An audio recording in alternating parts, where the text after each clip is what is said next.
Hi friends, राजकुमारीज kitchen को आपण को बहुत बहुत स्वागत। आज आमे बनैबा इलिसी फिश फ्राए। आसंतु आरंभ करिबा। देखंतु प्रथमे मु इलिसी माछ को भल भाबरे सफा करि देइछि। तापरे एथिरे लूण, हळदी गुंड, काश्मीर लंका गुंड, गरम मसला गुंड देई भल भाबरे मिसाइबा। तापरे मु एठी गुटे मसला प्रस्तुत करछि। अदा, रसुण, जीरा, सोरिष मिसेई बटा करछि। से बटा पकेइबा। बटा पकई भल भाबरे मिसाइबा।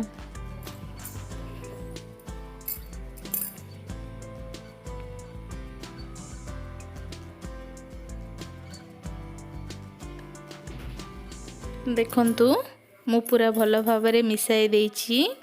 तापर आमे एठी मु कॉर्नफ्लोर नेइछि। कॉर्नफ्लोर मध्य मु एठी कॉर्नफ्लोर 3 चामच नेइछि।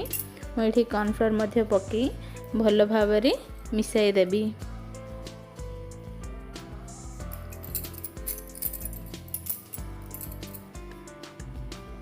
देखंतु मु एठी इलिसी माछ को भल भाबरे सबु मसला मसली आउ कॉर्नफ्लोर सबु भल भाबरे मिसाई मु एटा हाफ एन आवर रेस्ट करबा को दे दोछि।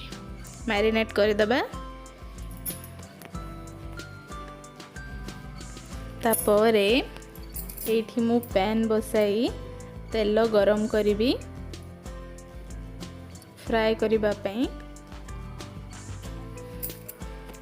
देखंतु मैरिनेट करी रखिथिबा माछ गोटे गोटे करी मु एठी तेल रे पकाई फ्राई करिवि। देखंतु मु एठी गोटे गोटे करी तेल रे फ्राई करूची।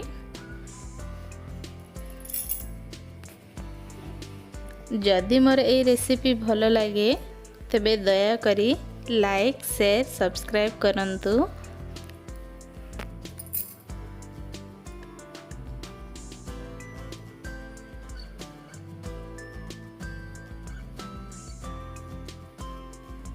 देखंतु मु एठी गोटे गोटे करी माछ सब गुडा पकई देछि। मु गोटे साइड 2 मिनट मीडियम फ्लेम रे फ्राई करिवि।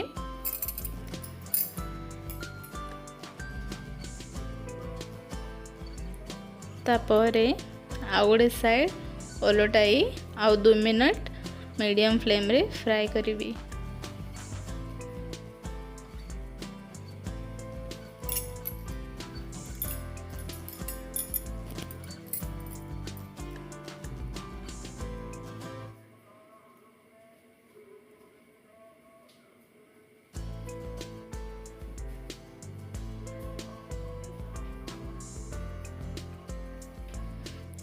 एई माछटी बहुत टेस्टी लगी थाए खाइबा मध्य।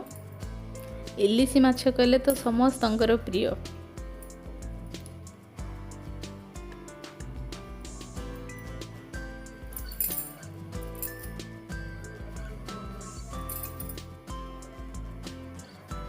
देखंतु मोर एठी 2 साइड भल भाबरे फ्राई हो जाइछि। एबे मु प्लेट को सर्व करिवि।